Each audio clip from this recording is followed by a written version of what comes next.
자, 요번에 이제 볼 것은 이제 그 훈요 10조와 관련된 내용이거든요. 그래서 이제 훈요 10조는 제가 이제 기본 강의 교재 그 내용을 보고 이제 할게요. 기본 강의 교재는 11.0편에 이제 그 공지사항에도 있고 제가 밑에다 첨부도 해놓을게요. 보충 자료도. 그래서 그걸 내용을 일단 다운 받아가지고 이렇게 좀 보시면 될 것 같아요. 자, 그럼 공유해 드리겠습니다.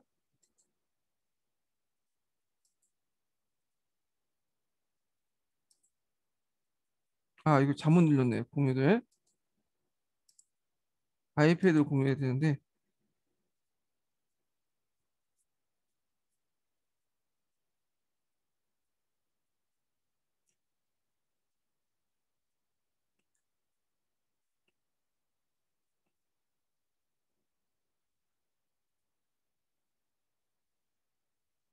자, 이 훈요십주인데 훈요십주는 고려 태조가 이제 죽기 전에 박수리에게 굿을 시켰다는 내용이에요. 그래서 지금 고려사나 고려사 저조에 남아 있는데 훈요십조가 예전에 뭐 조작됐다라는 설도 있긴 했어요. 현종 때 그때 이제 거란 당시에 이제 배경에 함락할 때 훈요십조가 없어졌다가 칠대실록에 있는 적혀 있는 그 훈요십조가 없어졌다가 나중에 이제 칠대실록을 복원하는 과정에서 또 이제 그 어떤 그 사람이 나와가지고 뭐 혼혈주를 가지고 와서 이제 제시를 했는데 그 내용이 잘못됐다. 뭐 그 내용이 있긴 있어요. 근데 이건 뭐 그냥 넘어갈게요. 예. 근데 여기에서 중요한 거는 지금 고조사하고 고조서조도에 어떤 내용이 전해져 있는가 그 내용들을 이제 볼게요. 자, 거기 이제 혼유십조 1조에 보면 뭐가 있냐면 숭불 정책 있죠. 그래서 우리 국가의 왕업은 반드시 모두 부처의 도움을 받은 것이다. 그래서 불교 사원을 창건하고 주지도의 파견에 불도를 닦아라. 뭐 이런 내용은 숭불 정책이 있다는 거. 자, 그 다음에 또 여기 두 번째 내용은 이제 뭐냐면 풍수지휘설과 관련된 내용이에요. 예. 그래서 여기 보면 자, 도선이 국내 산천에 순역을 가려서 창건한 것이다. 도선의 말에 자기가 성장한 것 외에는 함부로 사원을 짓는다면 지덕을 훼손시켜 부분의 길지 못할 것이다. 그래서 여기에서 이제 볼 수 있는 것은 풍수지휘서를 반영하고 있고, 그 다음에 이제 여기에서 비보사찰 사상이 반영됐어요. 그러니까 이제 우리나라 풍수 사상이 두 가지 특징이 있는데 첫 번째가 이제 도참 사상과 결합됐다는 거죠. 예언 사상과 또 하나가 비보 사상적인 특징이 있어요. 이 비보 사상은 뭐냐면 어, 우리나라 같은 경우에는 이제 그 중국만큼 땅이 넓지가 못해요. 중국처럼 길지만 많은 게 아니라 길지가 아닌 것들이 많거든요. 그래서 비록 길지가 아니더라도 지덕이 없더라도 지덕을 뭐냐면 강하게 하거나 길지로 만드는 것들이 필요해. 인위적인 그 노력을 통해서 길지를 만들거나 지덕을 올리는 것, 지의 기덕을 올리는 방법을 하게 되는데 이 사상이 비보 사상이에요. 그래서 이 비보 사상 중에 하나가 뭐냐면 좀 기가 약한 곳에 사찰을 세우는 거야. 사찰이나 탑을 세우죠. 그래서 기를 좀 강하게 시키는 그런 작업들을 하게 되는데 요게 이제 나와 있죠. 그래서 비보, 사찰설 이런 것들이 이제 여기에서 보이는데 그러면 기가 너무 강한 경우에는 어떻게 했어요? 또 그 사찰 세우서는 안 되겠죠. 비가 좀 약한 곳에 사찰 세우고 그래서 도선이 예전에 얘기한 것처럼 꼭 사찰 지은데 정한 데만 사찰 지어라. 기가 좀 약한 곳이나 그런 게 사찰을 지어라. 이렇게 정해놓잖아요. 그래서 이런 것들은 비보 사상, 비보 사찰설 이렇게 보시면 될 것 같아요. 기가 약한 곳에 정해준 도선에 정해준 곳에만 사찰을 세워라 이 내용이에요. 자, 이거는 또 한편으로는 함부로 불교 사찰을 남설하지 마라. 그래서 이제 그 앞에서 이제 불교 사원을 이제 강조하는 등 숭불 정책을 했지만 또 한편으로는 또 불교를 너무 강조를 해갖고 그 백성들에게 고욕을 이제 빼먹는 사찰들 많이 짓지 말라는 거야. 이 남설 관련된 내용도 같이 있다. 그러니까 숭불 정책이면서도 불교의 학대로 인한 백성들의 어떤 피해를 막기 위한 내용도 있다라고 같이 기억을 해두시면 될 것 같아요. 자, 그 다음에 여기의 내용을 보면 자, 우리 동방은 오래전부터 중국 풍습을 본받아 문물 예약 제도를 다 그대로 준수해왔다. 요게 이제 예전에 기출에 나왔던 거죠. 자, 여기에서 이제 이 지문이 되게 중요한데, 자, 여기에 지문한 것이 뭐냐면, 어, 예전부터 모방을 했다는 거야. 네, 구모 당풍이라는 거야, 당풍. 자, 여기다 당풍은 중국의 문화죠.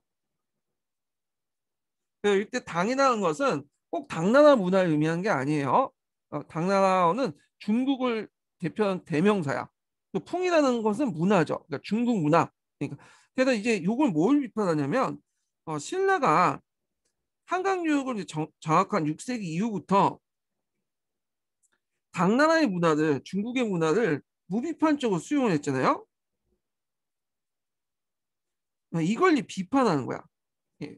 당나라의 무비판적인 어떤 신라가 당나라의 문화를 무비판적으로 수용한 것을 비판하는 내용이야. 비판하는 내용. 예. 그래서 여기에도 이제 볼 수 있는 게 중국을 중국의 문화를 당풍이라고 봤던 게 좀 특징이 있죠. 자, 근데 이제 똑같은 내용이 시무 28조에도 나와요.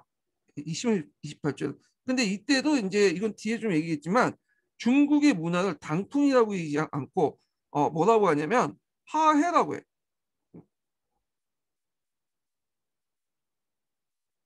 이거는 뭐냐면 중화 사상에 입각한 거죠. 그래서 이만큼 사대적이라는 의미야.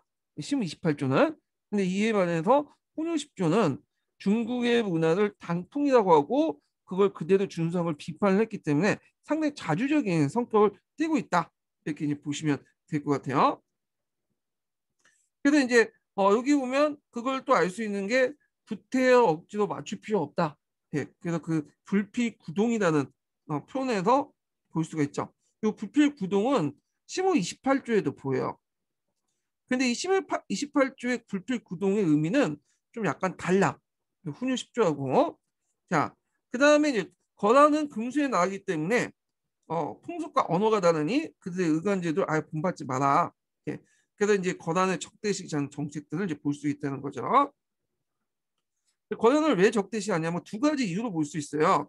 첫 번째로는 바레를 멸망시켰기 때문에 그죠. 자기 동포라고 생각하는 바레를 멸망시켰기 때문이고 두 번째는 북진 정책의 방해문이기 때문에 예.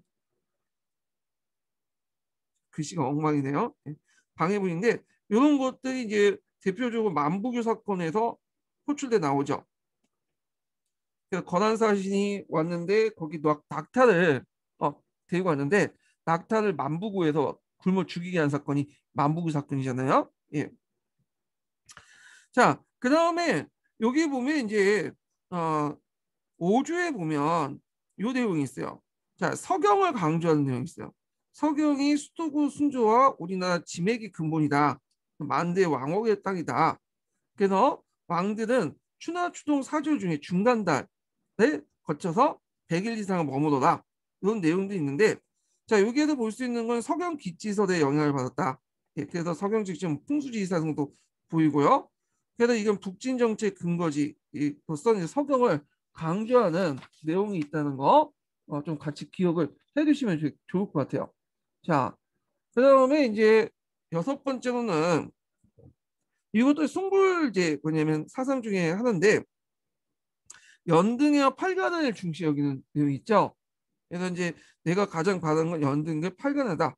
연등은 부처를 섬기는 것이요. 팔관은 하늘의 식령과 오악, 명상, 대척, 용신을 섬기는 것이다. 그래서 연등은 순수한 불교 행사고요. 팔관은 불교적 요소하고 토착적 요소가 같이 플러스된 거죠. 예. 그래서 이거를 이제 후에 그 간신들이 건의도 이거 금지시키는 것이 있는데 이걸 뭐냐면 하여튼 연등과 팔간회가 있었다 이렇게 이제 좀 기억을 해주시고요. 자, 그래서 이제 요 내용도 좀 같이 기억을 해주시면 되는데 팔간회 같은 경우에는 뒤에 다시 설명을 해드릴게요. 그래서 연등의 팔간회를 통해서 민생을 안정시키는 그런 정책들이었다는 거죠. 그 다음에 이제 8조인데 이게 제일 문제가 됐던 것들이죠. 차연 이남의 공주 사람들은 쓰지 마라. 왜냐하면 이런 풍수지상 배역에 해당하기 때문이다. 뭐 이런 내용들이에요. 주요 내용들이. 그래서 이거는 뭐냐면 차양 이남이니까 누굴래요? 예전에 백제 계통의 사람들 쓰지 말라는 거야.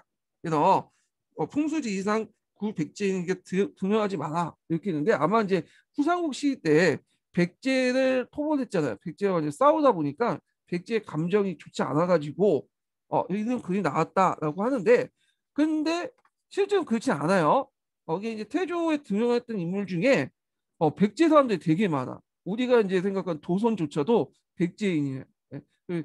그리고 공산전투에서 그 왕건을 도와줬던 대신 자기가 목숨을 버렸던 신승족도 백제 출신이에요. 그러니까 전라도 출신 쓰지 말라는 거 하는 거는 좀 이렇게 그 태조의 인재 등용하고 볼 때는 맞지가 않아요. 그래서 혼효십조가 나중에 조작됐다는 설도 요런 측면에서 얘기하는 것 같아.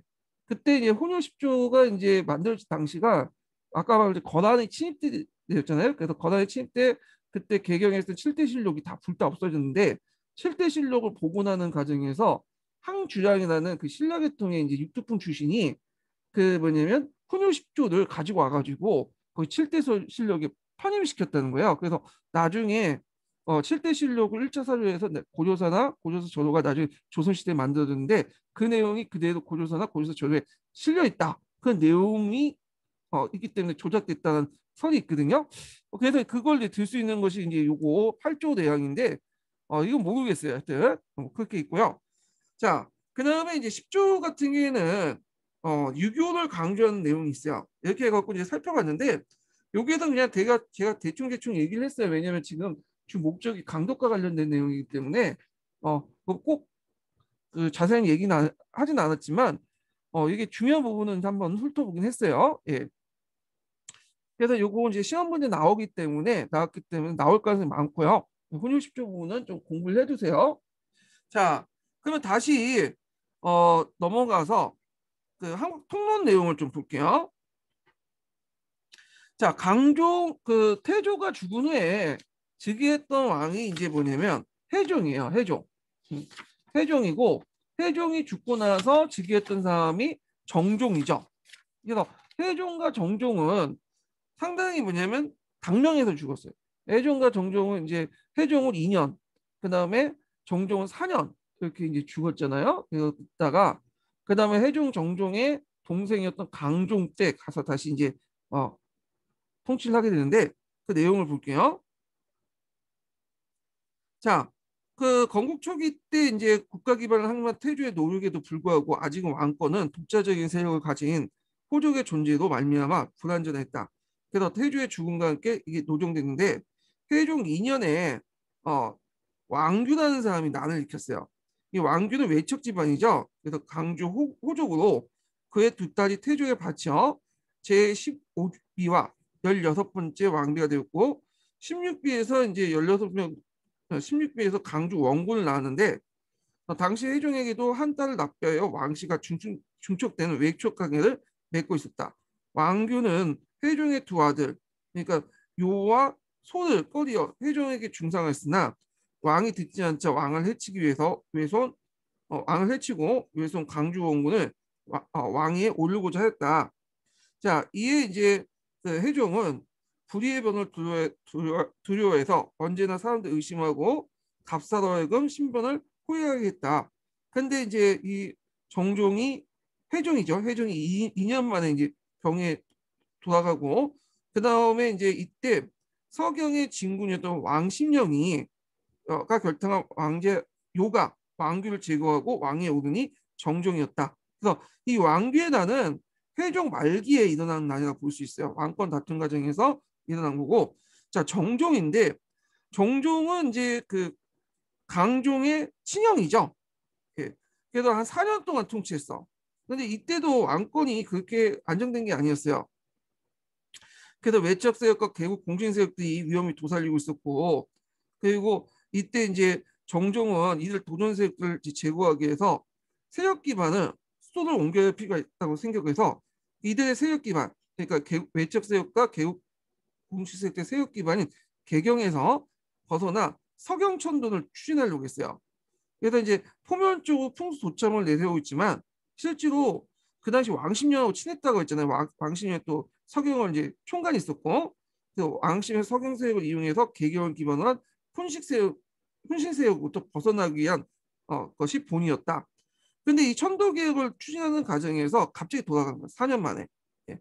그 다음에 즉위한 사람이 이제 강종이죠. 자, 강종은 즉위 기간이 27년이에요.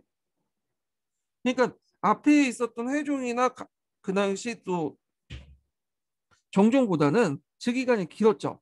그러다 보니까 왕권을 강화시킬 수 있는 기반을 마련할 수 있는 시간이었어요. 그래서 한 7년 동안은 좀 순조롭게 보다가 7년 이후부터 노비 안건법을 본격적으로 실시함으로써 본격적으로 이제 뭐냐면 왕권 강화에 나서게 되죠. 이 강종과 관련된 내용은 한번 시험 문제 나올 것 같긴 한데 지금까지 뭐 그렇게 나온 거 없어요. 거의 안 나왔다고 보시면 돼요. 강종은. 그래서 이제 한번 나올 것 같긴 해요. 지금 근데 지금까지 나오진 않아가지고 정확히 확답은 못 드리겠고. 자, 그러면 강종의 정책을 한번 정리 좀 해볼게요. 여기 이제 본격적으로 읽기 전에 제가 이제 그 기본 강의 교재 잠깐 펴볼게요. 자, 강종은 중앙집권적 왕권 강화를 꾀하려고 했고 호족세력을 억압하려고 했죠. 그래서 여러 왕권 강화 정책을 했는데 그 당시 호주의 쌍기 등을 이제 영입을 해서 본격화됐어요.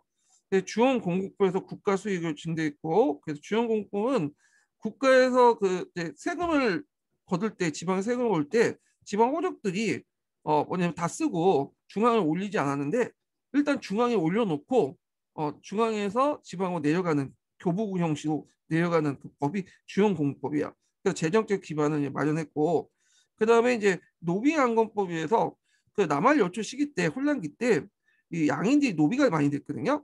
이 노비들은 공신세력 때 어떤 경제 군사적 기반이 됐는데 예전에 양인이었다 노비가 된 사람을 다 양으로 만드는 그런 법이 노비안건법이에요. 그 다음에 인재 선발 내치 친위 세력을 과거제를 실시해서 유학을 입힌 신진 관료들 대거 등용했고 이들 대부분이 상당히 유투품 세력들이죠. 신규 세력을 교체시켰다는 거.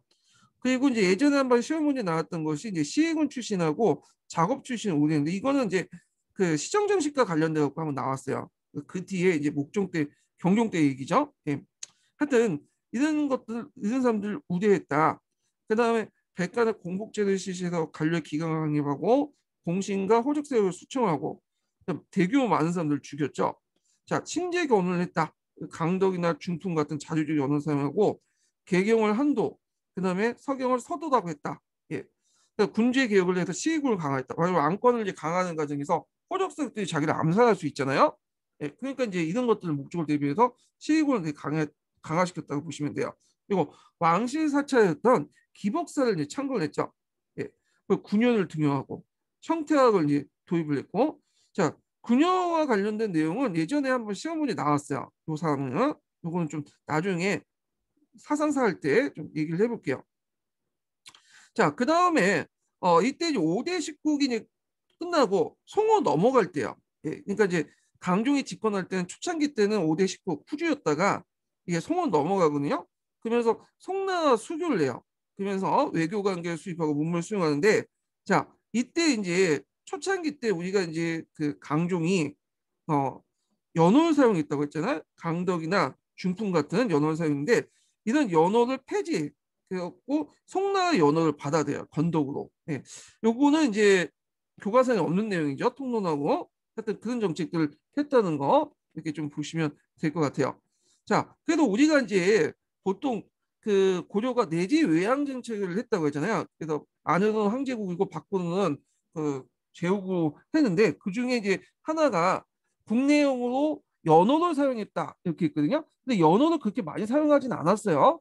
잠시 사용했다가 그때 이제 잠깐 사용했다가 끝나고 그랬거든요. 뭐 천수라든지 태조 때, 그다음에 강종 때 뭐 강덕이나 중풍 이런 연어들.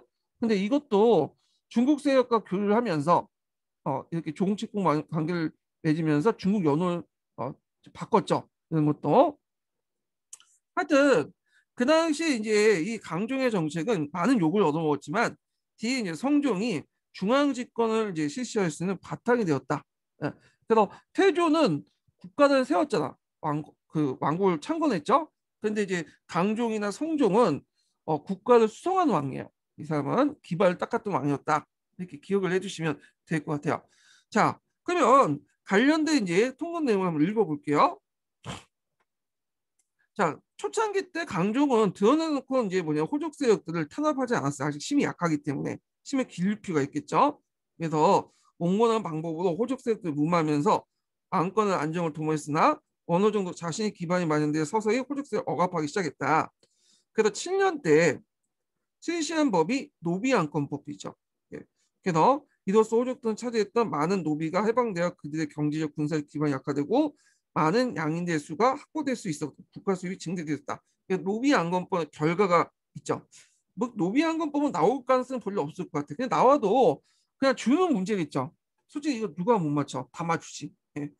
그래서 이제 그 보충 자료에 보면 노비 안건법과 관련된 내용이 있거든요. 잠깐 이제 보고 넘어갈게요. 몇 페이지 펴보시냐면 이게 쭉쭉 하니까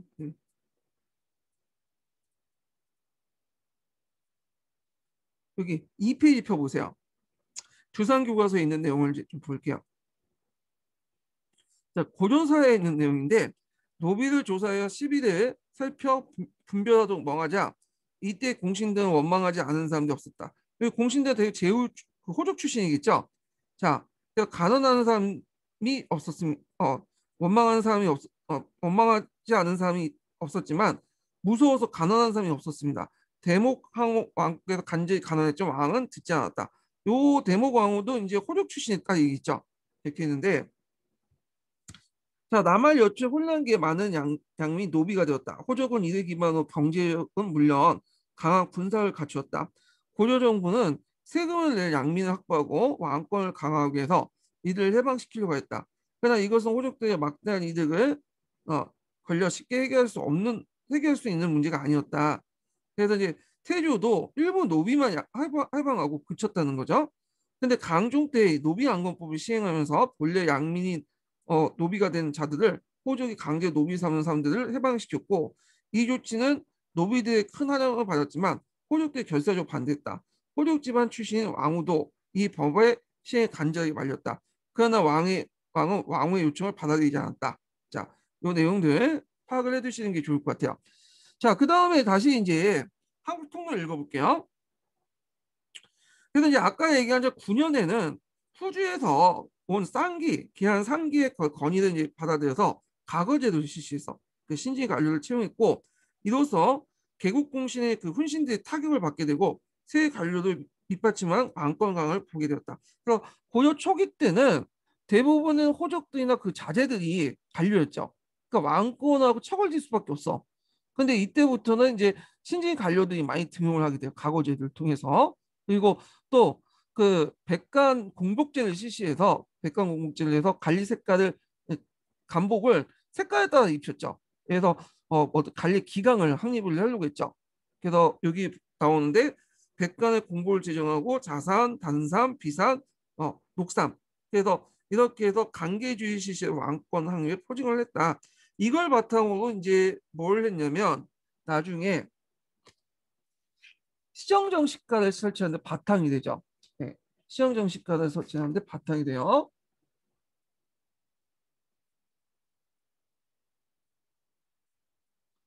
그 예전에 한번 기출에 그 내용이 나왔어요. 그래서 시정정식가하고 그 강복 관련된 내용 있죠? 이런 것들이 2010년도에 기출에 나왔거든요. 이 문제가 상당히 어려웠어. 이게 9편이 있는 논문 내용인데 그 내용을 냈더라고요. 하여튼 그때는 너무 어렵게 문제를 냈어. 예. 하여튼 있고 자, 그 다음에 이런 억압 정책에 대해서 호족대 불만이 커지니까 이제 강종이 직접 훈신들을 이제 뭐냐면 대규모 수청 작업을 하죠. 그때 이제 개국 공신부터 해고 많은 그 사람들이 죽게 돼요. 요 내용도 있고요. 자, 그 다음에 이제 또 뭐냐면 시위군을 또 강화시키죠. 자기 측이. 그래서 자기를 보호해 줄 수 있는 시위군을 크게 강화했고 그것이 이제 수청 작업을 당한 무력 기반이었다. 자, 이거는 훈신세력의 숙청에 대해서 훗날 최승로는 선종이 올린 상소에서 후독한 비판을 가했다. 그래갖고 이제 이거 내용에서 5조 정정평이 뒤에 있는데 보조서에 보면 이제 최승로가 올린 비문 내용이 있어요. 그 성종에게 올린 그 내용이 있는데 오조 정정편은 되게 유명하거든요. 뒤에도 나오긴 하는데 그래갖고 이제 태조, 회종, 정종, 강종, 경종 5개 그 왕의 정치에 대해서 본받을 점과 경계할 점을 논하는 그 내용이에요. 근데 그 중에 제일 비판을 했던 사람이 누구냐? 강종이야. 강종. 자, 근데 강종 때 그렇게 피가 한번 쫙 흘러났기 때문에 일단 그 뒤에 성종이 왕권을 강화할 수 있는 바탕이 됐죠. 왕조가 국가의 숙명이에요. 그래서 처음에 왕조 국가는 이제 창업적으로 다시 이제 그 나라를 세우지만 나중에 이제 왕권을 강화시키기 위해서 그들을 쳐내야 되거든요. 자, 이런 것들이 뭐 우리나라뿐만 아니라 중국에서도 비일비재해요. 그런 것들이. 자, 그 다음에 강종은 그 왕권 강화의 의지를 나타나기 위해서 뭘 또 했냐면 제2기간에 강덕이나 중풍 같은 독자적 연호를 사용했고요.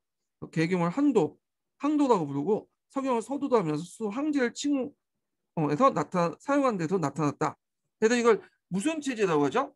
내재 외양 체제라고 해요.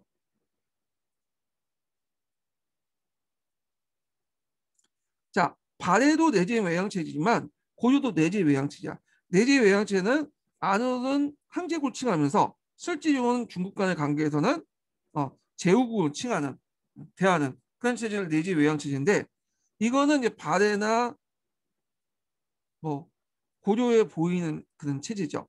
그리고 이 내재 외양 체제를 바탕으로 하는 것이 이제 다원적 천하관이에요. 이 다원적 천하관 고구려의 독자적 천하관을 이어받은 거죠. 자, 요 관련된 내용들이 있는데 또 요건 좀 이따 나중에 좀 읽어볼게요. 이 부분에 대해서 다원적 천하관. 자, 그러면 이제 또 볼게요. 자, 강종원 개혁 정치에 참여한 주도 세력을 개국 공신에 대입된 군소 호족들이었다. 그래서 이때 이제 개혁 정치에 이제 참여한 주도 세력들은 군소 호족들, 주로 육두분 출신의 이제 호족들이죠. 그래서 이들은 각오를 통해서 강계에 진출한 신진관료를 비롯한 쌍기 등 중국의 기하인들 가문의 기반이 없었던 사람이다. 강종이 이들 비공식 계열의 관료를 등용해 개혁 정치를 추진하는 등 왕권의 전제를 깼다. 또 그 당시 이제 그 강종의 왕권 강화 정책은 불교로부터 또 지원을 받았어요. 그래서 강종은 당대 고수였던 군요로 하여금 기법사를 창건했고요. 이 군요는 예전에 시험 문제 나왔다고 했죠. 이건 좀 문화사 할 때 좀 얘기를 하고요. 그래서 하엄종을 통합을 했고 나아가서 이제 법안종하고 청태학도 도입해서 교손 통합을 모색을 했다. 이 부분도 나중에 좀 더 얘기를 할게요. 그러면 강종 때 왜 이렇게 불교를 통합을 하려고 했는가? 왜냐하면 그 당시 불교는 단순히 종교적 집단이 아니라 이걸 바탕으로 해서 뭐죠? 여러 세력들과 연결돼 있어. 그러니까 불교를 통합한다는 거는 여러 세력을 통합한다는 거. 어디 밑으로? 왕권 밑에 여러 세력들 통합한다는 의미거든요. 그 왕권 강화가 연결된 거야.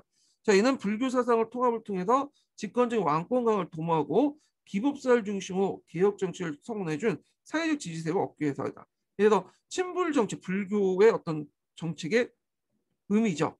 강종의 불교 정책 의미.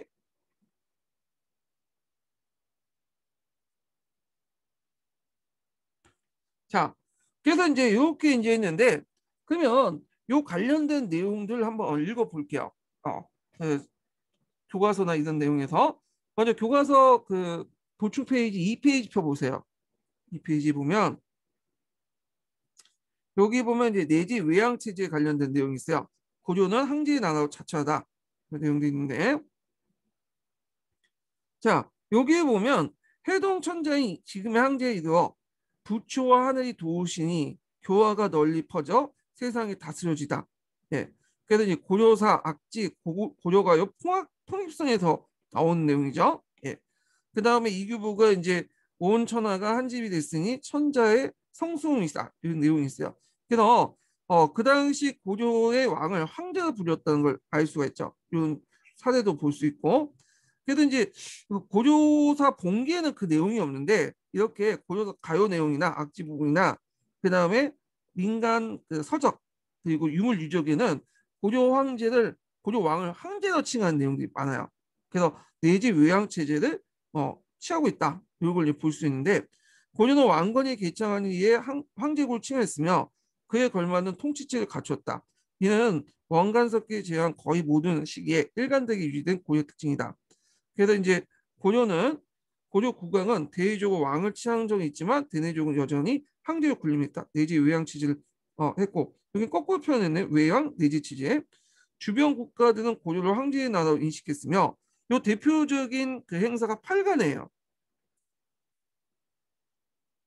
그래서 팔간회 때 그 당시 이제 여러 사절단이 와서 고려의 왕을 황제처럼 이렇게 대하면서 이제 행사를 취했던 그 기록이 있거든요.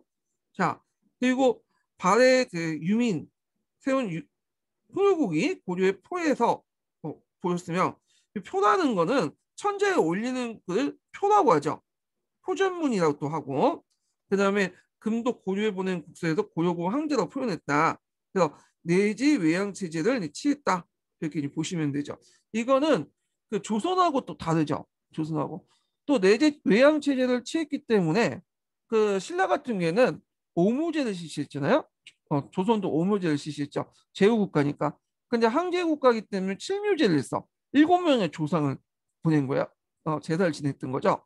자, 하여튼 이런 것도 있고 그 다음에 이제 그 다원적 천하관 관련된 내용이 또 뿌셈에도 있어요. 649페이지 한번 볼게요. 649페이지 뿌셈.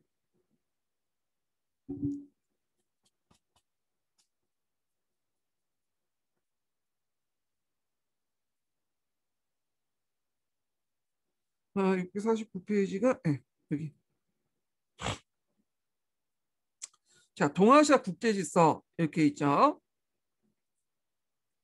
자, 그래서 이제 여기 동아시아 국제질서에서 이제 4대 관계를 유지하면서도 안쪽에서는 그 국내적으로는 내지 황제국 제재를 취했다 그 내용들이 있는데 이건 이제 한번 쭉 읽어보시고 두 번째 단락부터 볼게요. 그 다음 단락. 자, 여기에서 이제 천자국이 주도한 국제질서에 천자국과 주변의 제국들이 구성하는 세계는 천하를 지칭하였다. 이 시기에 동아시아는 하나의 중심을 갖는 유일한 천하가 아니라 각기 다른 중심을 갖는 몇 개의 천하로 나눠졌고 그래서 이들의 천하의 범위가 겹쳐지기도 했다. 그래서 여기 보면 동아시아를 하나의 중심을 갖는 유일한 천하가 아니라 각기 다른 몇 개의 천하 나눠졌고 천하의 범위가 그 겹치기도 했다 이렇게 있죠. 그래서 이제 여기 이 말은 뭐냐면 예전에 그 고려가 있을 때 송나라가 있었잖아요. 근데 송나라는 그렇게 힘이 강하지 못했어. 그러니까 송나라가 이제 예전에 그 중국 왕조처럼 배타적 천하를 내세울 수 없는 상황이었죠. 그러니까 이제 고려가 이제 이 상황에서 그 송나라의 천하관도 인정하면서 고려가 그 주변국으로서 항제국으로서 또 자신의 천하관도 하고 그 다음에 또 그 북방에 있었던 뭐 요나 그 다음에 금이나 그 이런 나라도 자신의 독자의 천하관을 가지고 있었다는 거죠. 그래서 각기 다른 뭐냐면 천하관을 여러 천하관을 가지고 있었다 이 내용이죠. 자, 그래서 이제 이 내용을 보면 자, 고려는 송과 요 등과의 관계에서 이들 나라를 천자국의 제국이지만 병방이 되는 국제관계 질서에 대처 받아들였다. 그러면서 고려는 주도하는 해동천하의 세력들과 관계에서 스스로 천자국이 되어 그들 번이라고 했다. 그러니까 중국의 천하관을 인정하면서 자기의 중국의 천하관에서는 제후라고 칭했지만 다른 그 주변의 약소국에 대해서는 자기들 해동천하라고 나머지 날 번이라 칭했다는 거죠. 자, 그래서 이걸 이제 하면서 또 칭제를 하면서 독자인 천하관을 가지고 있었다. 자, 여기 이제 천하국에 속한 나라들 보면 천리국, 탐나국, 홍요국, 우상국 등이 그런 나라들이 오는데 탈라 같은 경우에는 제주도를 얘기하고 천리국은 저쪽 여진족들 얘기하는 것 같아요. 홍요국은 이제 그 앞에서 얘기한 것처럼 발해 그 계승 국가를 얘기하고 우상국은 저쪽 울릉도에 있는 나라죠. 그래서 이제 이런 식으로 그것이 있으며 동서번의 여진이나 일본 상인들도 고려 천하에 포함되어 있었다. 자, 그 다음에 이제 여기 보면 이 사실을 알고 있었어요. 송이나 용이나 금도. 근데 이제 간섭하지 않았다는 거죠.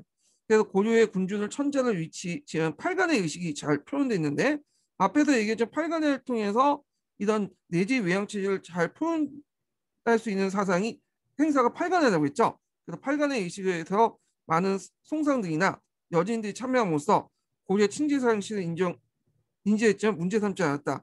그리고 이제 이 내용들 좀 기억을 해두시고, 자, 다원적 천하관 내용이 있어요. 자, 고려시기의 국제질서와 문화인식은 세 가지 관점의 태도가 존재했다. 그중 하나는 당과 송 등 한족의 국가를 위한 중개 천하를 여기며 고려를 이들 또는 소중화 쪽을 여기는 하이론적 천하관이다. 자, 그래서 하이론자들은 중화의 문화를 가능하면 전적으로 수용하여 절대적인 선진 문화를 여겼다. 따라서 고려는 천자국의 제도를 채택하면서 안 되며 반드시 제후국의 제도를 채택해야 되는 놓고 왔다. 자, 그래서 이런 사람들 뭐라고 하냐면 하해제도, 하풍이라고 놀려 했죠. 이 하해제도라는 것은 이제 시무 28조에 보이죠. 그래서 시무 28조의 중국의 문화를 당풍이라고 하지 않고 하해라고 했어요. 네. 그래서 시무 28조가 자주적이라고 말한 건 틀린 거야. 사대적이에요. 근데 교과서나 그런 데서는 자주적이라고 얘기하잖아요. 근데 09년 기출 문제에서는 이런 점을 들어서 이제 사대적이라고 강조했고, 요걸 이제 하풍이라고 했다. 그래서 요거를 육두분 세력들이 주로 이제 그는 했죠. 저 성종 때, 그다음에 현종 이후 때부터 이제 육두분 세력들이 주도를 하면서 요 하풍 세력들이 강해져. 그러면서 이때부터는 약간 내지 외양 체제가 좀 약해져요. 그리고 자칭 제옥이라고 하죠. 이때는 자기들의. 예. 그리고 예전에 정통적인 문화를 토속적인 문화다 해서 비루해서 폐지하자. 하해 제도를 바꾸자. 이런 내용들이 있어요. 자, 이런 내용들 있다는 걸 좀 기억을 해두시고요. 자, 그래서 이제 이런 내용들을 가지고 있는 어떤 그 관점을 가지고 있는 사람들이 되게 많았다는 거죠. 그래서 실제 이런 관점의 대표자인 최승로가 정치를 주도했던 10세기 때 성종 때나 김부시 주도했던 12세기 중엽 문벌 귀족들이 장악했던 황제국 제도들이 많이 격파되고 억제되면서 제후국 제도들이 새로 도입되었다. 자, 그리고 대외관계도 그에 맞춰서 추구되었다. 이렇게 했죠. 그 반대로 이제 또 뭐냐면 또 하나의 천하가 있었죠. 고려에. 그거 뭐냐면 예전부터 내려왔던 고구려부터 내려왔던 고구려와 그 주변의 국가들은 문명 천하가 아니야. 고려가 중심이고 그 다음에 주변에 여러 나라를 인정해주는, 그러니까 자기 본국을 인정해주는 그런 천하관이 이제 두 번째 천하관인데, 자, 이에 반대 천하관은 고대로부터 정통을 중요시한 자국 중심의 천하관이었다. 이들은 고려만의 진정한 천자국이며 현실 세계에서 강대국을 포함한 모든 나라도 언젠가 고려 병방이 되어 조공을 바치게 된 운명을 보았다. 자, 이런 시기에 이제 이런 관념일까에서 여러 가지 도참선을 만들어줬고 그것을 신봉하는 것을 고려 조정이 있었다. 이런 내용들이죠. 자, 그래서 이제 이런 천하관을 갖고 있던 게 모청의 일파의 관점에서 보이고 있다는 거죠. 자국 중심의 천하관은 하이노적 천하관과 여러 가지 측면에서 양극단에 서게 되는 차이를 가지고 있었지만 천하의 중심을 대륙의 강대 세력이나 자국인 고려 중에 하나의 인식하는 이론적인 천하관이라는 점에서 공통된 사고방식을 가졌다. 자, 그런데 이런 이론적인 천하관 외에도 또 다원적인 천하관을 가지고 있는 게 있어요. 예. 그래서 다원적 천하관이 이렇게 있죠. 그래서 다원적 천하관은 고려의 중심의 어떤 천하관과 중국 중심의 천하관도 동시에 인정을 해주는 거야. 예. 그래서 이제 당풍도 받아들이면서 또 당풍의 반대말이 국풍이거든요. 그래서 국풍도 인정해 주는 거야. 그래서 여기 앞에 부분에 이제 그 자국 중심의 천하관은 국풍을 강조한 반면에 이 단원적 천하관은 국풍과 함께 당풍도 같이 인정을 해줘요. 예, 그래서 양자의 조화를 꾀하죠. 그래서 소위 당풍과 적극적인 수용을 추구한 한편 고려 정통적인 문화는 국풍에 대해 소홀하지 않고 양자의 조화를 추구했다. 이게 다원적 천하관의 특징이죠. 그러니까 다원론자는 대외관계에서 실제 세력과 신뢰를 추구하면서 강대국의 형식적인 사대를 받아들이는 정책을 추구하여 국익에 지키는 양명 정책을 구사했다. 그래서 형식적인 사대를 받아들이면서 가급적 자국을 천자국이라고 관점을 견지했다. 그래서 이제 이런 천하관들 있었다는 걸 좀 기억을 해주시고, 그래서 이제 여기 고려 태조 이후에 뜬 무신 집권기에 이런 대부분 기군 다원적 천하관이 주도를 했다. 그래서 이제 다원적 천하관이 적어도 지배층이 준 천하관이었다. 자, 이렇게 이제 보시면 될 것 같아요. 그러면 한번 정리를 해볼게요. 자, 고려의 중천하관은 앞에서 언급한 건 다원적 천하관이 주류예요. 그렇지만 또 세 가지 천하관이 두 가지 천하관도 동시에 존재를 한다고 했죠. 첫 번째 천하관이 중국적 천하관이야. 자, 이 중국적 천하관은 성종 때 보이고 또 뭐 선종 때 보이는데 저 육두분 세력들이 이제 주도를 할 때, 정치를 주도할 때 보였던 거죠. 이들 이제 천하관은 내지 외양 체제를 취재한 주의로 해요. 예. 그리고 이제 뭘 강조하죠? 중국의 문화, 하풍을 강조하죠. 이것이 이제 그 시무 28조에도 보이죠. 요게 예전에 기출문제 언급됐던 거고요. 그다음 두 번째로는 이런 그 고려 중심의 천하관이야. 고려가 잘났다. 그리고 앞으로 중국이나 다른 나라도 다 고려에 종속될 것이다. 이렇게 하는데 요 대표적인 게 묘총의 난에서 보는 묘총의 어떤 천하관, 네, 이런 것도 고려 중심의 천하관이죠. 자, 이 고려 중심의 천하관은 상대적으로 우리나라의 문화, 국풍을 강조해요. 그 다음에 세 번째는 다원적 천하관인데 이 다원적 천하관이 이제 고려의 주요 천하관이죠. 이 다원적 천하관은 예전에 고구려 천하관을 이어받았다 보시면 돼요. 그래서 내지 외양 체제를 이제 내세우면서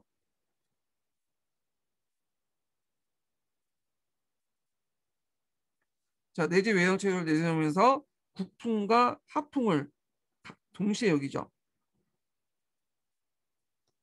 그래서 형식적으로는 사대 관계를 유지하면서도 국익을 챙기는 양면적인 어떤 정책을 구성했다. 예.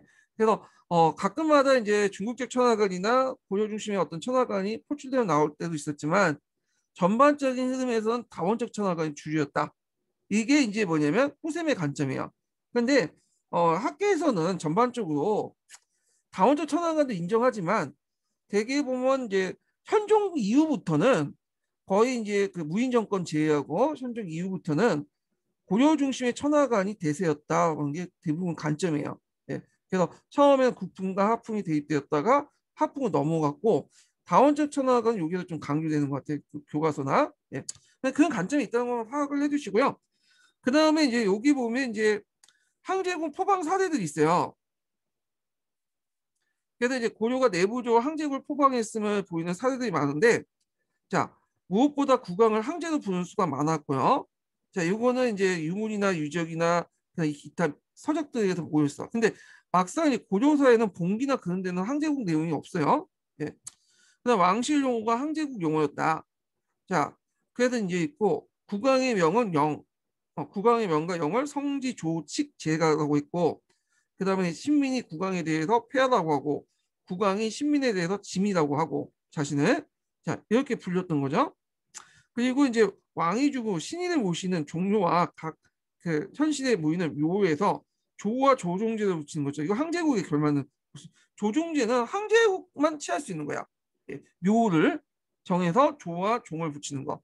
예전에 한번 얘기를 했죠. 시호하고 묘는 달라요. 시호는 죽은 후에 그 유명한 왕이라든지 그 인물들에게 붙였던 것 죽은 사람의 평가를 받는 게 시호고 묘라는 것은 왕이 죽은 후에 신주를 모시는 게 이제 신인을 모시는 것이 이제 태묘나 종묘거든요. 예. 거기에 뭐냐면 이름을 정해놓은 것이 그 묘예요. 묘. 그래서 묘를 보통 항제국에서는 조와 종을 갖다 붙여. 근데 이제 우리나라에서는 시호를 붙이는 제후의 국에서는 근데 여기에서는 고려나 조선은 조선 같은 자칫 제후국이라고 하더라도 이건 이상하게 이 부분만은 항제국 체제를 받아들여서 조중제를 실시했어요. 그래서 묘를 시호로 정하지 않고 조종을 갖다 붙여요. 이건 항제의 예법이에요. 예. 근데 여기에서 좀 잘못된 게 뭐냐면 고려시대 때는 종묘라고 하지 않죠. 이거 조선 때 불렸던 거고 고려시대 때는 종묘라고 하지 않고 태묘라고 해요. 태묘. 예. 종묘란 명칭은 그 조선시대 때 불렸던 명칭이야. 왜냐하면 항제국 체제이기 때문에 그리고 용무제를 하는 게 아니라 칠묘제 체제를 취하죠. 자, 이 사진 잠깐 보세요. 요게 이제 그 교과서에도 이제 나온 사진이거든요. 그래갖고 이제 통천관을 쓰고 있는 사진이에요. 왕건이. 예. 통천관인데 통천관은 항제만 쓸 수 있는 모자야. 통천관이. 자, 그 다음에 이제 이런 내용도 있고 그냥 쭉 넘어가서 뭐 독자적인 연어를 사용했다 했는데 실제적으로는 이제 독자적 연어를 사용한 게 별로 없어요. 대부분 중국 항제 연어를 많이 썼죠. 예, 가끔씩 이제 아까 언급한 것처럼 태조 때 천수나 강종 때 강덕과 중통 이 정도야. 예. 그래서 대의적인 요런 측면 외양 이식을 포방을 했다. 이렇게 이제 보시면 되는데 이게 아마 이제 중국 간의 외교적 관계 때문인 거야. 왜냐면 중국 간의 어떤 외교적 관계를 잘 맞아야지 중국의 또 선진 문물이나 이런 것도 또 받아들일 수 있잖아요. 자, 그런 측면에서 이제 좀 쓴 것 같고, 자, 그 다음에 중앙정치기구 명칭에서 항제국을 포방했다. 그러니까 우리가 이제 삼성 육부 제도를 이제 실시했는데 중서성, 문화성, 상서성, 삼성과 이부, 병부, 호부, 황부, 예부, 공부, 육부죠. 그러니까 이제 이거 삼성 육부 제도가 이제 뭐냐면 중국식 칭호기 때문에 중국식 체제이기 때문에 나중에 원나라고 오니까 왜 너네들 중국식 그 정치기구를 쓰고 있냐, 한개국책을 포방하고 있냐 해서 격하를 냈잖아요. 그래서 이런 것도 있고, 그다음 조선시대 때는 부라고 하지 않죠. 부라고 하지 않고 제국에 맞게 뭐냐, 조라고 하죠. 조, 예, 조, 육조라고 하죠. 육부라고 하지 않고. 그래서 성과 부는 이렇게 천자국인 중국에 썼던 거야. 당나라를 모방했던 거고, 그 다음에 이제 수도인 개경을 항성이라고 하고, 아이고, 자, 수도인 개경을 항성 또는 항도라고 칭했으며 개경을 원구단을 만들어 하늘의 제사를 지냈다. 제처현실을 경했다. 상당히 의미가 있죠. 음. 이 원구단이라는 거는 하늘의 제사를 지내는 곳이야. 근데 이 하늘 제사를 지내는 권한은 천자만의 권한이에요. 우리 같은 제후국, 조선 같은 제후국은 지나지 못했어. 근데 고려는 내지 외양 체제를 했기 때문에 원구단을 만들죠. 항구단을. 예. 근데 조선 때도 초창기 때는 그런 기록이 좀 있어요. 근데 대부분 지내지 않았어요. 원구단은. 그러다가 대한제국이 할 때, 그때 공포할 때 원구단을 항제 즉위식을 올렸잖아요.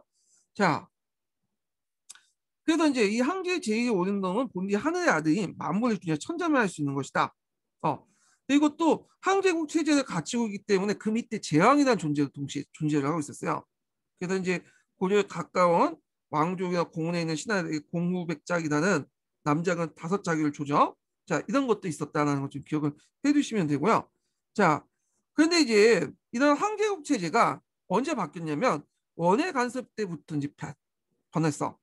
그래서 원의 압력 때문에 그러니까 다른 나라 같은 거 송나라, 그다음 금나라, 그러니까 요나라 이런 나라들은 고려가 항제국 제재를 칭하고 있고 내부적으로 연어 사용하고 항제국 칭해도 그냥 눈 감아 뒀거든요. 왜냐면 자기한테만 안 그러면 되는데. 근데 원나라는 이거 도저히 참을 수 없는 거야. 그래가지고 이제 고려의 항제국 체제를 이제 해체시켜 나갔죠. 그래서 이런 측면에서 원의 강압을 위해서 고려 중시의 해동 천자 제도가 해체되고 제국 제도도 바뀌었다. 삼성 육부 제도가 폐지되고 다시 이제 제국 제를 만든 거예요. 선지를 왕지로, 짐은 고로, 사는 유로 하면서 칭호를 개칭했다. 또 묘를 내서 묘 또한 조종을 칭하지 않고 왕으로 간등했다. 그러니까 묘를 쓸 때 조종제를 쓰지 않고 시호를 쓰도록 한 거야. 왕의 시호를. 그리고 왕족이나 공원에 있는 신하들에게 5등의 자기를 주어지는 봉작대 대신에 군으로 중해진 봉군제를 시시다.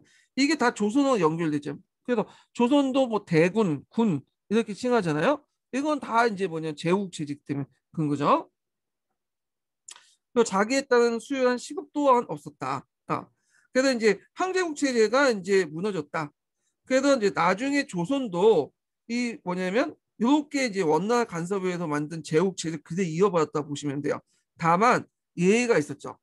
예, 뭐는 빠졌죠? 다 제국 체제였지만 예조 조종제는 그대로 유지했어. 조종제 입각에서 모를 쓰는 것을 그대로 이거는 항제국 체제인데 불구하고 요거는 조선으로 이어졌어요. 조선은 제국이지만 요거는 그대로 유지됐어. 조종제는 조종제를 모으로 쓰는 거. 왕의 시호가 아니다. 자, 그래서 이렇게 해서 이제 고조의 이제 내재 외양 체제와 다원적 천하간 관련된 내용을 좀 봤어요. 이게 이제 교과서의 관점에서 많이 반영돼 있거든요. 자, 그러면 이제 다시 통로로 넘어갈게요.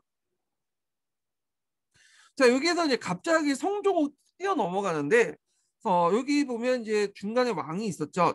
경종이라고. 좀 약간 존재감이 없는 왕이지만 경종이나 왕이 있었어요. 강종의 아들이죠. 자, 경종 때는 그냥 중요한 사건만 좀 기억을 해두시면 될 것 같아요. 시정정신가가 실시됐고요. 그다음에 이 당시 이제 경종 초기 때지만 구세력들이 강종 때 막 탄압을 나왔잖아요. 그 신진세력들이 이제 등장하고, 그러니까 구세력들이 쌓인 게 많겠죠. 그래서 구세력들의 보복 조치를 허용했어. 반동 정치인데, 그렇지만 이게 하도 뭐냐면 개인적인 어떤 보복을 허용했기 때문에 여러 가지 문제점이 있으니까 나중에 폐지가 돼요. 예. 그래서 이제 경종 때는 전반적으로 구세력과 신세력 간의 어떤 균형을 이뤘던 시대다. 이때 구세력이라는 건 호족들을 얘기하고요. 신세력은 그 당시 그 여러 가지 이제 앞에서 언급한 과거제도라든지 시위군 강화 정책 등등 해가지고 세력기 선발된 이런 세력들을 얘기하죠. 그래서 이제 주로 육두품 세력들. 음. 그래서 이제 경종 때는 이렇게 구세력과 신세력의 균형을 이루는 세력 그 시기였고, 이런 것들이 어디에 반영됐냐면 시정정신가에 반영이 됐어요. 시정정신가. 요 관련된 내용은 나중에 전시가 할 때 좀 더 얘기를 할게요. 이런 게 있었구나 하고 넘어가시면 될 것 같아요. 자, 그 다음에 성종 때를 보죠. 성종 때. 성종 때는 이제 세력이 한번 교체가 돼요. 성종 때는. 자, 이 성종 때는 일단 예전에는 이제 폐서 출신들이 많았죠. 호족 출신들. 이들은 국풍이고, 근데 육두품 출신의 이제 세력들 바뀌어. 아까 얘기한 하풍을 강조하는 성종 때.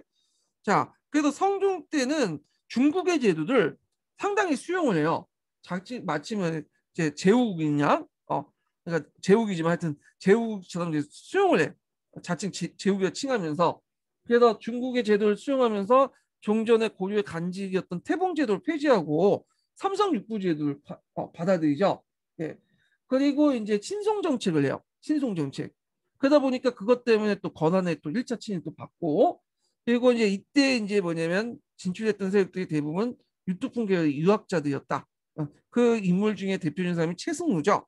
최승루가 그 상소를 올린 게 이제 시무 28조가 있고 5조 정청평이 있는데, 시무 28조는 이제 되게 중요하죠. 성종의 정책 내용을 반영했고, 이 시무 28조를 수용해서 그 유교 정치에 의한 국가 기반을 정립했다. 그리고 중세적 운영 원리를 제공했다. 고대에서 벗어나서. 자, 5조 정정평 아까 좀 얘기했죠. 5명의 앞에 있었던 왕들의 업적을 평가한 거야. 예. 그래서 잘된 점과 못된 점을 평가를 해갖고 남긴 게 5조 정정평이다. 자, 10월 28조는 좀 이따가 이제 읽고요. 자, 그 다음에 이제 중앙제도로서 아까 전에 당나간제와 송나간제 이런 것들을 받아들여, 특히 당나간제, 송나간제를 받아들여서 삼성 육부제도를 받아들이고 뭐 중추원 3사 같은 걸 마련했다. 그 다음에 식목도인가 뭐 도병마사인데, 요건 성종 때 기반을 하고 있지만 나중에 현종 때 완성된 제도예요. 요거는요. 예, 이건 뒤에 좀 얘기해요. 이때는 좀 기반만 마련했고 원료만 보이고 나중에 나타난 거고, 좀 뒤에 얘기해 줄게요. 자, 지방제도는 12호가 이제 지방간을 방해했죠. 12호 이게 이제 15, 28조의 내용이 있죠. 그래서 예전에 금류나 조장 같은 뭐 임시 파견 관리 제도만 했다가 세금 걷기 하는 제도였는데, 그걸 이제 폐지하고 상시적으로 주둔했던 12목의 이제 중요한 요충지에 지방을 파견했다. 이때부터 이제 지방제도 정비하기 시작했죠. 그 다음에 예전에 간반제가 있었다고 했잖아요.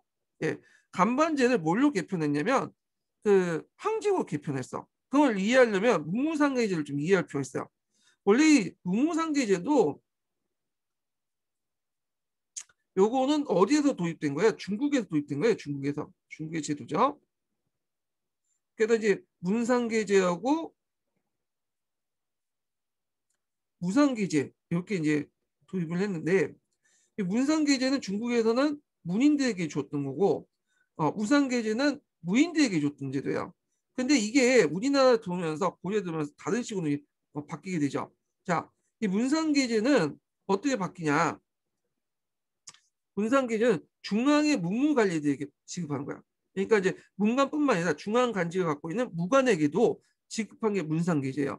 무상계제는 지방의 간직들, 그러니까 예전에 호족들이 가지고 있는 간반제 있죠? 이런 것들 간직이 줬던 거야. 그리고 이제 여러 가지 작업에 동사하는 그런 사람들에게 줬던 거죠. 그래서 향리나 탐나의 왕족, 귀한 여진이 주장, 노병, 공장, 악인 등에게 지급했다.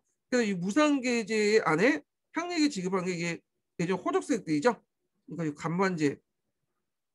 이런 식으로 이제 지급을 했다는 걸 좀 기억을 해주시고, 자, 무상계제는 강종 때 들어왔고, 그다음에 이 무상계제는 성종 때 들어왔어요. 그러니까 이제 무무상계제가 완비된 건 성종 때죠. 자, 그와 함께 항직도 개편했어. 항직도. 항직도 개편인데 종전에 이제 그 중앙과 지방의 고향 간제를 개편한 거야. 그래서 이때 항직이라는 것은 이제 뭐냐 하면 예전 태봉 있죠. 그러니까 삼성 육부제도 이전에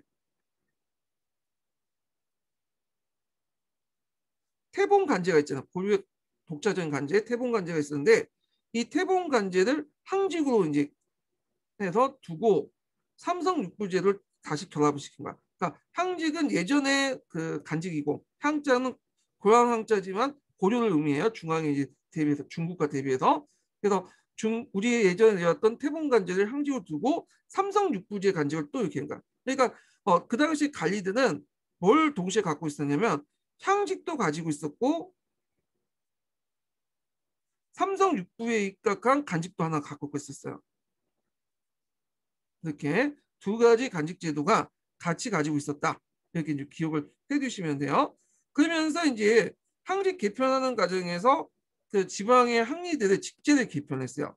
그래서 예전에 간반 제도를 다 개편을 해갖고 어떤 식으로 개편했냐면 대당하든가 당대 등 대등이라는 그 명칭은 신라 시대 때 높은 간직들을 의미할 때 그렇게 붙였던 거거든요. 근데 이렇게 얘기하다 보면 중앙 간직하고 차별이 안 되잖아. 그러니까 이제 당대등을 호장으로 바뀌고 대등이라는 사람은 부호장으로 바뀌어. 그리고 그 당시에 간반제에서는 그 독자적인 또 간직도 간부도 있었거든. 간청도. 그래서 병부를 사병으로 본치고 창부를 사창으로 본치죠. 그래서 이 항리집제가 이제 가편되면서 중앙간제를 같이 격화돼서 중앙간제보다 격화됐다. 그래서 이제 항리집제가 예전에 간반제가 중앙간제로 더 격화되었다. 이렇게 기억을 해두시면 돼요. 그래서 있고 그리고 이제 호족들의 불만을 무마시키기 위해서 이 호족들의 공회전을 지급했죠. 공회전이라는 것은 간청의 경비를 대기 위한 건데 실제 성종 때 초창기 때는 그 당시 이제 다 관리들이 상당수가 뭐 지방 관리들이 호족들이었잖아요. 항리들이었잖아요. 그러니까 얘네들에게 이걸 주면서 좀 무마시키려고 했다. 이렇게 이제 보시면 될 것 같아요. 자, 그러면 정리해서 보죠. 자, 여기에서 중국의 간제인 문무상계제를 도입을 했죠. 그래서 간품제를 실시할 때 문상계제와 무상계제 이렇게 두 개의 간품을 나눠서 지방간직을 분리시켰고, 그 다음에 동시에 문무상계제 동시에 도입을 할 때 삼성육부제에 입각한 문무상계를 도입할 때 예전에 태봉간지였던 항직을 개편을 해갖고 이렇게 해서 이제 고유한간직을 그대로 유지했다는 거. 그래서 그 당시에 관리들은 자신이 갖고 있는 항직과 그 다음에 삼성육부 그 체제 안에서 있었던 문무상기제를 같이 가지고 있었다. 이렇게 이제 보시면 돼요. 그러니까 삼성육부 체제나 그러니까 향리직제 이렇게 해야지 더 포괄되겠네요. 그래서 문무상기제를 동시에 가지고 있었다. 두 개의 항직제도하고 문무상계제 두 개를 동시에 가지고 있었다는 걸 좀 기억을 해두시고요. 그 다음에 항리직제 개편에서 그 당시 간반제의 권한을 약화시켜서 지방간제 권한을 약화시켜서 중앙간직보다 더 낮게 만들었다. 예, 이렇게 이제 봐두시면 될 것 같아요. 자, 그 다음에 유교 교육을 진행시켜서 국자감을 정비하고 경학 박사, 의박사 등을 두고요. 교육을 장려를 했다. 뭐 이렇게 한번 정리를 했고, 그다음 사회경제정책으로 노비한정법에 광종 때 노비안건법에 따라서 풀려난 노비들이 원주민들 불순하고 모독한 경우가 있는데 다시 노비를 환원시키는 그런 정책에 대해서 신분지수를 확립을 했고 분사제도를 강화시켰고 호족대 무기를 해소해서 철전을 발행했죠. 이게 이제 예전에 시험 문제 나왔던 권원중복 관련된 내용이고요. 여기 있죠. 자, 그렇지만 널리 사용되지 못했다. 이런 것들이 이제 뭐냐 성종 때 정책들이야. 자, 그러면 관련된 내용을 한번 통론해서 좀 읽어볼게요. 자, 고려 왕조가 중앙집권적 정치체제를 마련하고 국가의 기반이 확립된 것은 성종 때 일이다. 강종이 건국 초기에 불완전한 왕권을 극복하기 위해서 가당성 있는 계획을 단행해서 중앙집권체제를 기반을 마련했지만 그것은 완전히 못되었다. 강종이 죽고 경종이 즉위하자 강종 때 개혁 정치는 주역들은 제거되고 공신개혁들이 반동 정치가 행해졌다. 네, 일시적으로 이제 복수를 허용하는 그런 정책들을 했다고 했죠. 그래서 경종 때 실시한 그 정시가 제도가 있는데 이게 시정정시가죠. 그래서 이 시정정시가는 모든 관리들에게 등급을 따라서 토지를 차등 있게 나눠줌으로써 중앙 관료들의 경제 기반을 마련해 주는 동시에 그들을 중앙 집권 체제에 편입시키려고 했다. 그래서 신진 세력들과 구세력들을 균형을 맞춰갖고 편입시키려고 했다. 이렇게 보시면 돼요. 자, 성종 때는 유신이었던 최승우의 보필을 받아서 유교를 정치인형으로 삼고, 그래서 예전에는 유교가 고대 시대 때는 유교가 어떤 성격을 갖고 있다고 했어요. 고대 시대 때 유교는 윤리적 성격이 강했다고 했죠. 윤리 성격이. 근데 이때부터는 정치 인형으로서 이제 유교가 이제 시작됐다 이렇게 보시면 돼요. 그래서 아까 얘기했잖아. 중국 문화를 되게 좋아한다고 했잖아요. 성종은. 그래서 당제를 채용해서 내의 정치제를 정비해 중앙집권 체제를 확립했고요. 그다음에 이제 성종 원년에 최승로가 이제 올린 시무 28조가 채택돼서 실행함으로써 유교 정치에 기반했다는 국가 제도가 성립됐고, 성종 원년에는 당제에 따라 중앙관절 정비의 삼성육부제가 설치되고 집권 정치를 실행할 수 있는 정치기구가 마련됐다. 근데 이 삼성육부제도라는 명칭 자체가 항제국이잖아요. 근데 이 시대하고 좀 맞진 않는데 하여튼 제국이라고 하면서도 삼성육부제는 그래서 항제국체제는 받아들였어요.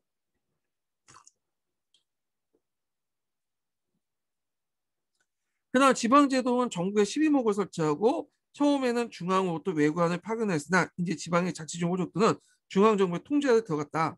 이제부터 한국 개정이 있었다고 했죠. 그래서 중앙간직하고 이제 좀 차별화시키기 위해서 종전의 간반제들 있죠. 간반제를 항직으로 개편을 시켰어.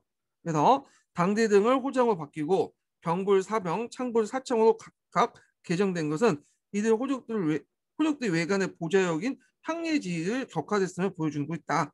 이렇게 보시면 될 것 같아요. 성종은 지방 호족들을 중앙 관료로 등용하여 집권체제 안에서 흡수하려고 했다. 성종은 호족의 자제를 뽑아 개경의 학교에 교육시키고 각을 통해서 관료를 채용했으니 이는 성종의 교육 정책을 통해서 지방 호족들을 중앙 관료화시킴을 나타낼 수 있다.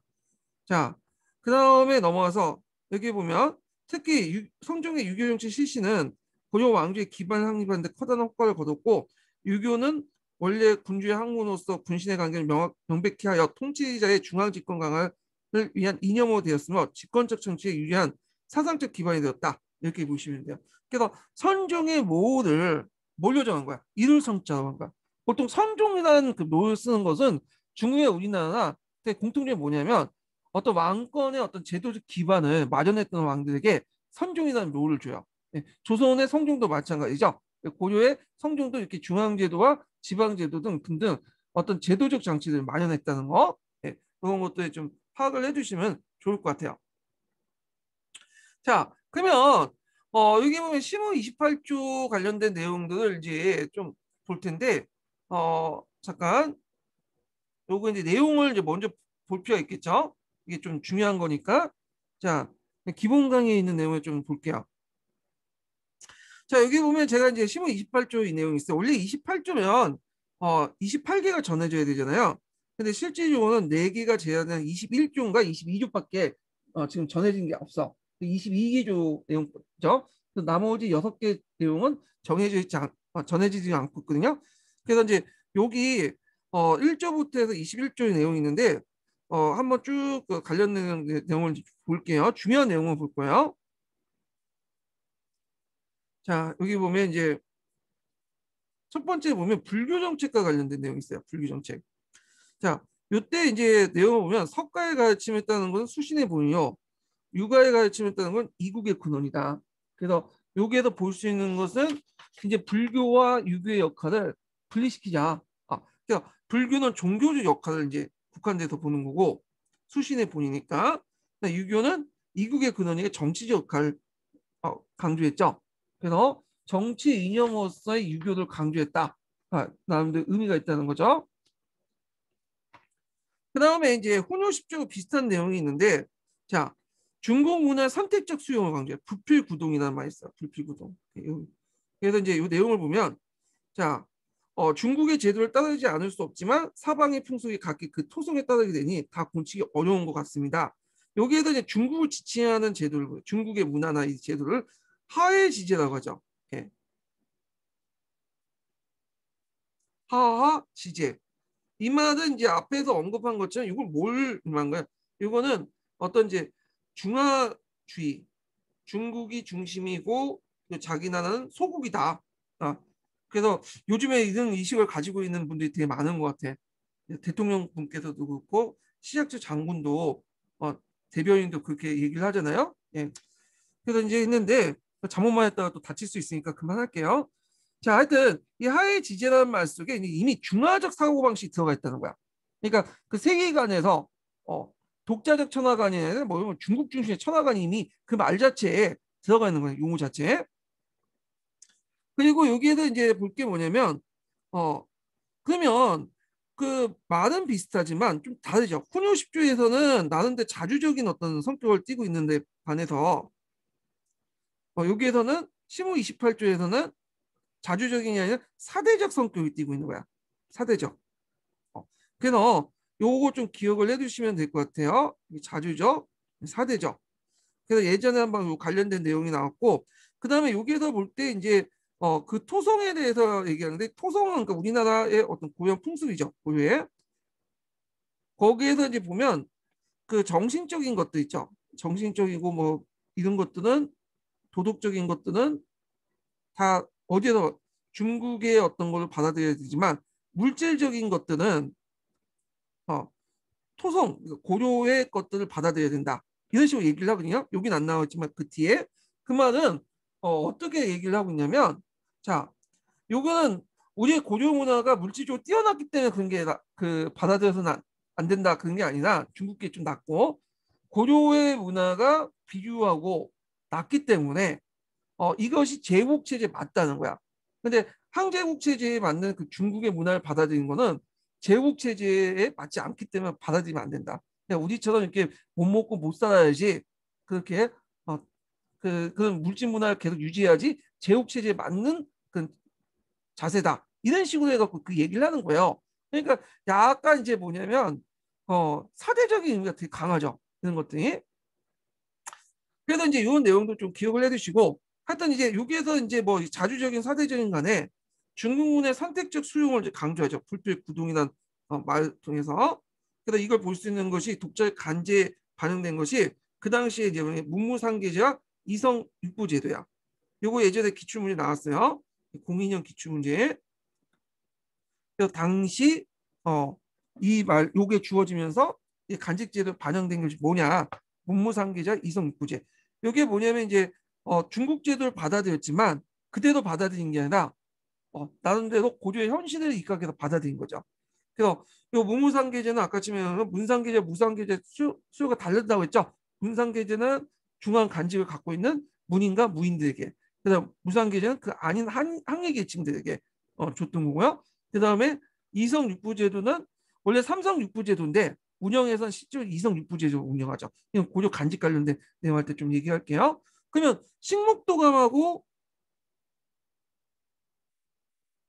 그다음에 도병마사는 왜 답이 안 될까요? 여기에서 여기 답이 안 되는 게 이유가 있어요. 자, 이거는 어 이거는 고려와 중국의 제도를 혼합한 게 아니죠. 이거는요.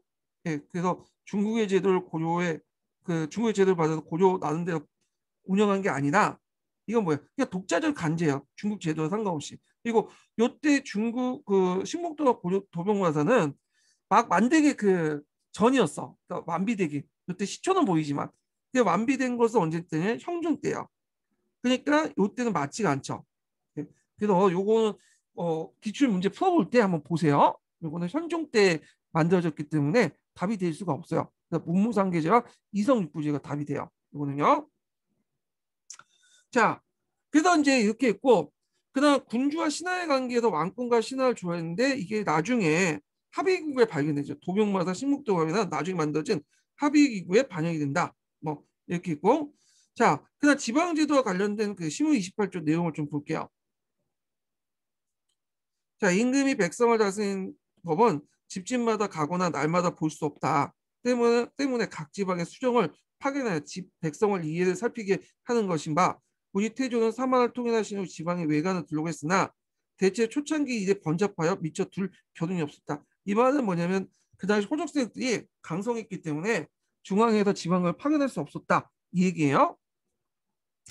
이제 제가 보건대 시골 토호들이 호족들이 매한 공부라는 이름을 빌려 백성들을 심해하고 포갑함으로 공부라는 것은 세금이라는 이름을 빌려가서 하는 거죠. 그래서 세금, 조세나 노역을 명목으로 백성들을 침해했기 때문에 이 지방의 외관을 두어서 이걸 통제할 필요가 있겠다. 이 내용이고 그것이 이제 정책에 반영돼서 11목의 지방관을 파견했다. 이렇게 이제 기억을 해두시면 될 것 같아요. 자, 그 다음에 후세은과 관련된 내용 중에 시무책 관련된 내용을 좀 볼게요. 427페이지 펴보세요. 후세.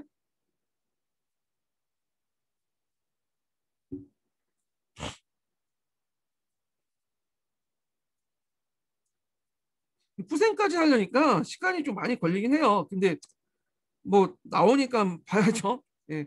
그래서 제가 보강을 좀 3번 할 거예요. 4월 달에요. 그래서 그거는 제가 통지를 할 테니까 공지 보고 참여하시면 될 것 같아요. 예. 그리고 5월 달은 4번 정도 보강을 할 거예요. 자, 427페이지에 보면 그 관련된 내용이 최승용 신문책 상서에서 427페이지 잠깐 펴보세요.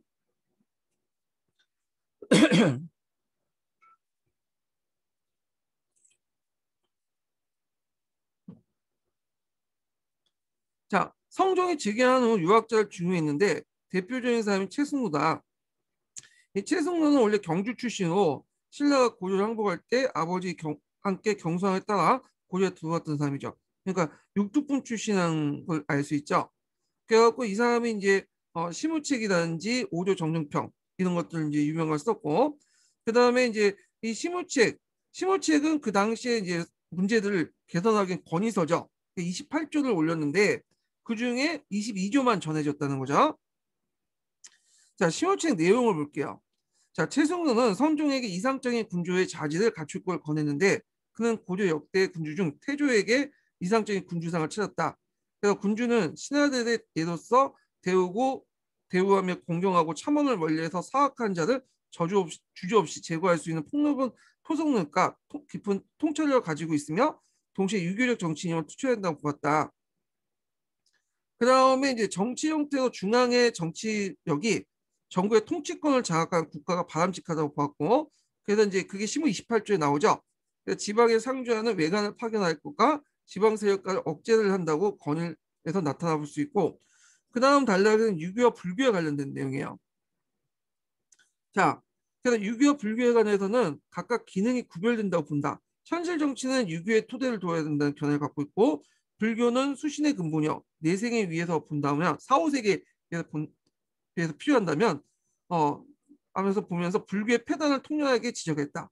그래서 이제 그 당시에 이제 불보의 전국 운영, 불보는 이제 보라는 것은 어떤 특정한 목적으로 만든 기금이에요. 그러니까 불교 행사를 만들기 위해 특정한 불교 행사의 경비를 마련하기 위해서 만든 기금 정도 해석하시면 돼요. 근데 이 기금하는 운영하는 과정에서 원래 목적과 달리 고리대 같은 걸 좀 했나 봐요. 이런 걸 지적하고 그다음 영등의 팔간에 가도한 노용. 그래서 이거 이제 폐지됐죠. 성종 때 잠시 영등의 팔간회가 폐지됐어. 예. 자, 그게 훈요 10조에서 이게 우려한 내용이 있어. 후에 누군가에 의해서 영등의 팔간을 폐지하는 주장을 하면 그거에서 못하게 해라. 그런 주장을. 그래서 이제 했는데 자, 하여튼 이런 것들 폐단을 비판을 했죠. 근데 이제 최승로는 이제 불교 비판은 고종의 불교 비판은 좀 약간 결이 달라요. 최승로의 불교 비판은 불교 자체를 인정해 종교적 차원에서. 근데 그 폐단만 비판한 거죠. 근데 이제 나중에 성리학자들의 불교 비판은 아예 그냥 뭐냐면 불교 자체 교리를 뭐냐면 비판하는 거죠. 물론 이제 그 온건론자든 불교의 그 자체의 이론을 인정하는 사람도 있지만 불교 역할을 하여튼 그 내용들이 그 밑에 있죠. 그래서 최성의 불교 비판은 종교로서 불교 교리 자체가 아니라 불교에 파생된 폐단을 지적한 것이며 이재명 고려의 말기에 배불륜자 근본적 다른다. 이때 배불륜자들은 주로 이제 정도전을 비롯한 급진적 사대부자, 급진적 사대주의자, 급진적 신진사대부들이죠. 요 관련된 내용은 나중에 좀 더 얘기를 할게요.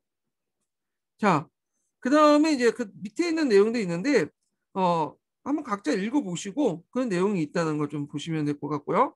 자, 그 다음에 최승로가 신물체에 건의한 내용이 대부분 성종 때 국가정책에 반영됐다.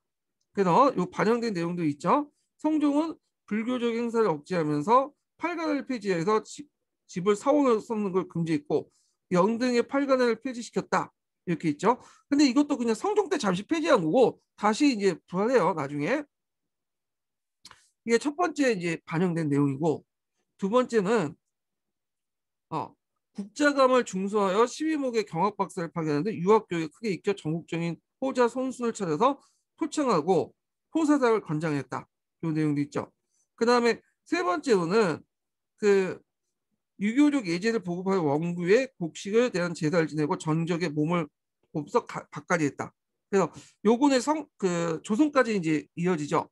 원구단에서 그 곡식을 대해서 제사를 지내고 전령을 이제 몰소 바꿔냈다. 이건 뭐냐면 왕이 직접 이런 농경을 이제 하는 것을 보여주면서 그 백성들 기감을 되려고 하는 내용인데, 자 이것이 이제 조선까지 가요. 그래서 조선 왕도 직접 하루는 날 새가지고 날 내서 자기가 직접 논을 이제 갈고 밭을 갈고 하면서 농사 짓죠. 물론 이게 상식적이고 좀 형식적인 거지만, 자, 네 번째로는 지방 통제에서 주요 지역에 심해목을 상주했다. 자, 이런 것들이 이제 뭐냐면 성종이 당시 국가정책 반영한 내용이야. 예. 그래서 이 내용들 좀 기억을 해주시고, 자, 그 다음에 이제 그 밑에 내용은 각자 읽어보시면 될 것 같아요. 그래서 이제 다 읽으면 좋긴 좋은데 시간 관계상 발제동만 할게요. 자, 같이 이제 다시 이제 한국사 통로 넘어가죠. 기족사의 성립. 12세기는 넘어가는 거야, 이제. 초창기에 넘어가서 이제 기족사의 성립, 몽골 기족사회가 성립된 그 과정들 이제 얘기하는데, 자, 요거 하기 전에 두 번째 인증번호 알려드릴게요. 두 번째 그 인증번호는 50번이에요. 두 번째 수강 인증번호는 50번입니다.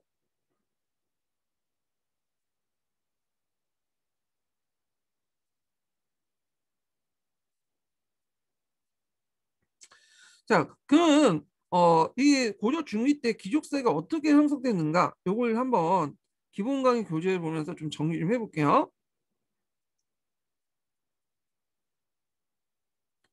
자, 여기 보면 대개 보면 귀족 그 문발 귀족사에는 그 조선 신라 시대 때 육두품, 그러니까 육두 신라 시대 때의 어떤 골품제 사회의 진골 귀족보다는 폭이 넓어요. 예. 그래서 이제 좀 다양하죠. 상대적으로 볼 때. 지방 호족 출신도 있고, 개국 공신 출신도 있고요. 그다음에 과거 시험을 통해서 올라온 신라 육특분 출신도 있어요. 그러니까 이들은 공로나 과거를 통해서 중앙 관료도 되고, 이들이 이제 서로 혼인권이 형성되면서 문벌 귀족화되죠. 12세기 때 이 문벌 귀족들이 장악한 시대다. 근데 이게 항상 나쁜 것이 아니라 전체적인 흐름을 볼 때는 지배층 학대하고 연결돼 있어요. 그래서 골품제 시대의 진골 귀족보다는 문벌 귀족들이 더 뭐냐면 폭이 넓었죠. 네, 문벌 귀족들이 되게 폭이 넓고 검문 세력들은 또 문벌 귀족보다 더 넓고 그다음 후에 이제 신진사대부들 그러니까 보통 양반들은 더 넓어지죠. 지배층의 폭이. 음. 자, 그럼 문벌 귀족들 특권을 볼게요. 이들은 이제 폐쇄적이고 보수적이에요. 이때 폐쇄적 보수적인 건 뒤에 이제 뭐 신진사대부 입장 올 때는 되게 폐쇄적 보수적이라는 거예요. 그 뒤에 비교해 볼 때. 자, 정치적인 과거와 음소를 통해서 간직을 독점하고 정치 권력을 장악을 했다. 그리고 경제 면에서는 간직에 따라서 가정과 공훈전을 받고요. 그 다음에 사회적인 귀족 상호 간의 왕실 간의 통혼권이 형성됐다. 그래서 특히 이제 왕실 간의 통혼권 형성이 상당히 중요하죠. 그 대표적인 집안이 여기 보시면 알겠지만 경원 이씨 집안이야. 네. 여기 이자연이라든지 이자겸 이런 사람들이 있고 그래서 이제 이 12세기 때는 정치 권력 독점과 경제 특권 확대에 의해서 몽골귀족과 대립이 있었고 이것이 이제 이자겸의 난과 요청의 성형천도 운동으로 포출돼 나가죠. 그래서 이제 이때 어, 이 사회적 혼란 그러니까 이제 귀족 세대 등장하고 그다음에 뭐 사회적으로 이제 뭐냐 유민들이 많이 늘어나니까 그 당시 왕들은 유교역 통치 이념과 그다음 불교 통합을 통해서 그 문제를 해결하려고 했어요. 예. 그러면서 이제 문벌 귀족과 또 대립도 일어났죠.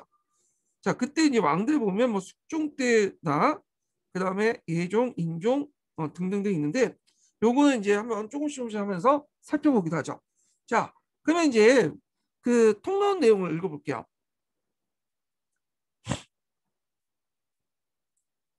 자, 요거 좀 쉬었다 할까요? 예, 기족사의 성립 부분은 좀 쉬었다 할게요. 요거는